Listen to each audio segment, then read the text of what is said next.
नारायणी नदीमा जल पर्यटनको प्रवर्धन र यहाँको धार्मिक पर्यटकीय क्षेत्रलाई जोड्ने उद्देश्यले नवलपुरको गैंडाकोटबाट नेपालकै पहिलो क्रुज सञ्चालनमा आएको छ। नवलपुर र यहाँको पर्यटकीय क्षेत्रमा दिगो र सम्भावनायुक्त नयाँ गन्तव्य बनाउने योजनासहित आइतबारबाट राइनो क्रुज सञ्चालनमा ल्याइएको हो। क्रुजको औपचारिक उद्घाटनका क्रममा गैंडाकोट नगरपालिकाका प्रमुख मदनभक्त अधिकारीले राइनो क्रुज गैंडाकोटको नमुना गहना भएको उल्लेख गर्दै यसको सञ्चालनमा आवश्यक पर्ने सहयोग पालिकाले गर्ने बताउनुभयो। क्रुजले जिल्लाको पर्यटन प्रवर्धनमा निकै टेवा दिने भन्दै नगर प्रमुख अधिकारीले क्रुजलाई देवघाटसम्म मात्र नभई देवघाट धाम र त्रिवेणी धामसम्म जोड्नुपर्ने बताउनुभयो। यो गैंडाकोटको एउटा नमुना गहना पनि हो र यसले पर्यटन प्रवर्धनको लागि निकै टेवा दिन्छ भन्ने मलाई लागेको छ। आज देवघाटसम्म यहाँले सञ्चालन गर्न लाउनु भएको छ। यसले देवघाट मात्र नभइकन यसमा विभिन्न व्यवधानहरू खडा हुन्छन्, किनभने यहाँ यो नदी अलिक बढी गहिरो नभएको ठाउँमा यो अलिक जान सक्दैन, उक्लिन सक्दैन। मलाई जहाँसम्म लाग्छ हाम्रो यहीँ के अरे यो चाहिँ बगुवानी र त्यहाँ चाहिँ जान सक्दैन जस्तो लाग्छ। त्यहाँ यसलाई छुट्टै किसिमले यसलाई खोलेर चाहिँ अझै बाटो बढाउनुपर्छ भन्ने मलाई लागेको छ। त्यस कारणले गर्दा मैले अस्ति पनि भनेको थिएँ कि त्यहाँ बाटो बढाउनुपर्छ र यसमा गैंडाकोटले के सहयोग गर्नुपर्छ त्यो पनि हामी सहयोग गर्न तयार छौँ भनेर मैले भनेको थिएँ। त्यही कारण आज साँच्चै नै यो चाहिँ क्रुज सञ्चालनमा आउन लागिसकेको छ। आज उद्घाटन पहिलो उद्घाटन हुने दिन आज मलाई जहाँसम्म लाग्छ यो राइनो क्रुजले देवघाटदेखि त्रिवेणीसम्म यसले आफ्नो जल यात्रा सुरु गरेछ भन्ने मलाई लागेको छ। त्यस कारणले गर्दा म यही नै अनुरोध गर्न चाहन्छु कि यसले पर्यटन प्रवर्धनको लागि निकै टेवा दिनेछ र यो गैंडाकोटको एउटा चाहिँ नमुना चाहिँ यो राइनो क्रुज हुनेछ।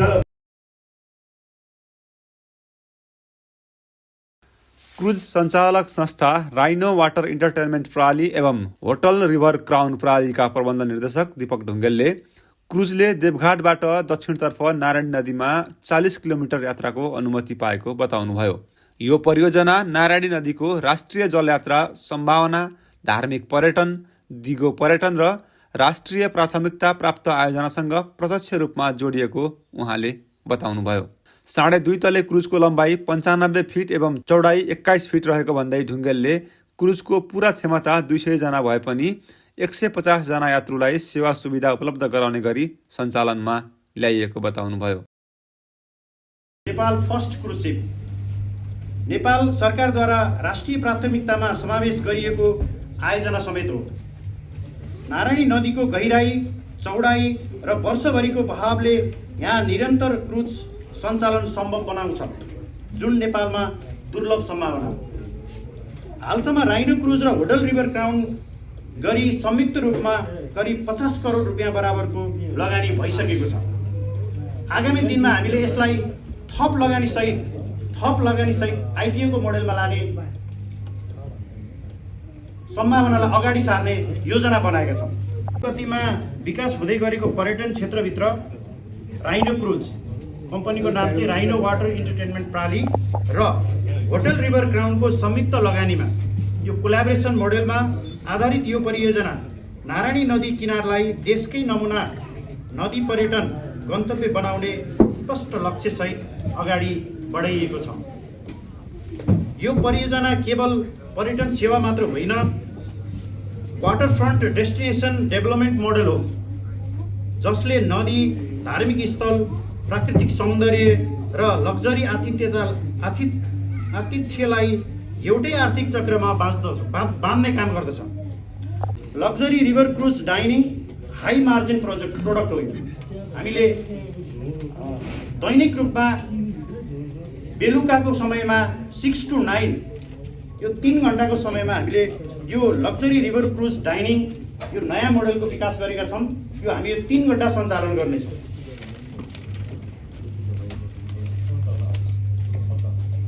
Religious and leisure cruise packages, यो चाहिँ तपाईँको हाम्रो नजिकै रहेको देवघाट धाम, यो मौलाकालिका, यसको बेसमा रहेर धार्मिक पर्यटनलाई पनि प्रवर्धन गर्ने हिसाबले धार्मिक यात्रा गर्ने यात्रुहरूलाई पनि हाम्रो प्याकेजमा इन्भल्भ गराएर हामीले लिजर क्रुज प्याकेजेसको डेभलप गर्नेछौँ। होटेल वर्षभरि स्थिर माग गर्दछ। त्यसले मौलाकालिका वाल्मिकी आश्रम, धार्मिक एवं सांस्कृतिक circuit, Chitwan Sauraha, established international destination, Lumbini अन्तर्राष्ट्रिय विमानस्थल र विश्वव्यापी धार्मिक पर्यटनलाई यसले विकास गर्नेछ। यसले domestic plus international tourism mix सुनिश्चित गर्छ, जसले आम्दानीलाई मौसममा निर्भर हुन नदिने बनाउँछ। Future expansion and exit opportunity, investor confidence फ्याक्टरलाई हामी आगामी चरणमा परियोजनालाई डेभलप गर्नेछौँ। तारे होटेल सहित एकीकृत पर्यटन योजना हामीले डेभलप गर्नेछौँ। Waterfront commercial and leisure zone बनाउनेछौँ। पब्लिक लिमिटेड कम्पनीको रूपमा रूपान्तरण गर्नेछौँ। आइपिओ मार्फत आम लगानीकर्ताको सहभागितासम्म विस्तार गर्ने स्पष्ट रोडम्याप रहेको छ। यो संरचनालाई लगानीकर्तालाई dividend plus capital gain plus exit opportunity तिनै पक्षमा आकर्षण प्रदान गर्दछ। फी चाहिँ 500 राखेका छौँ र ब्रेकफास्ट क्रुजिङको 1500, लन्च क्रुजिङ 2000, डिनर क्रुजिङ चाहिँ अहिले डिनरलाई नै मुख्य आकर्षण बनाएको हुनाले यसको रेट चाहिँ 3000, डिनर क्रुजिङको स्पेसल रेट भनेको 3000 रुपियाँ हामीले राखेका छौँ। यसमा चाहिँ डिनर क्रुजिङमा चाहिँ हामी स्न्याक्सदेखि चाहिँ डेजर्टसम्मको हाम्रो एउटा मेनु हुन्छ, त्यो अनुसारले हामीले त्यो स्पेसल बनाउनेछौँ। अन्य स्पेसल क्रुजिङहरू आवश्यकता बुकिङ अनुसारको चाहिँ हामीले क्रुजिङ गर्ने व्यवस्था मिलाउनेछौँ। क्रुजको उद्घाटनका क्रममा नेपाल उद्योग वाणिज्य महासङ्घका पूर्व केन्द्रीय सदस्य एवं होटल रिभर क्राउन प्रणालीका अध्यक्ष डाक्टर तिलचन्द्र भट्टराईले क्रुज सञ्चालनमा आएसँगै यस क्षेत्रका समग्र आर्थिक विकासलाई सञ्चालन र वृद्धि गर्न टेवा पुग्ने बताउनुभयो।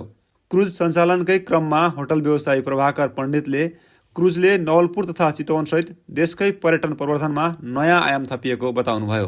क्रुजिङका लागि साधारण टिकट 500 रुपैयाँ, ब्रेकफास्ट क्रुजिङको 1000 रुपैयाँ, लन्च क्रुजिङको 2000 रुपैयाँ तथा डिनर क्रुजिङको 3000 एवं अन्य कार्यक्रमको प्याकेज अनुसार शुल्क निर्धारण गरिएको सञ्चालक सदस्य बद्रीप्रसाद अधिकारीले बताउनुभयो। देवघाट धाम, मौलाकालिका, वाल्मिकी आश्रम, चितवनको सौराहा, लुम्बिनीलाई यस परियोजनाले प्रमुख गन्तव्यको रूपमा एउटै पर्यटकीय करिडोरमा जोड्न महत्त्वपूर्ण भूमिका खेल्ने उहाँको भनाइ छ।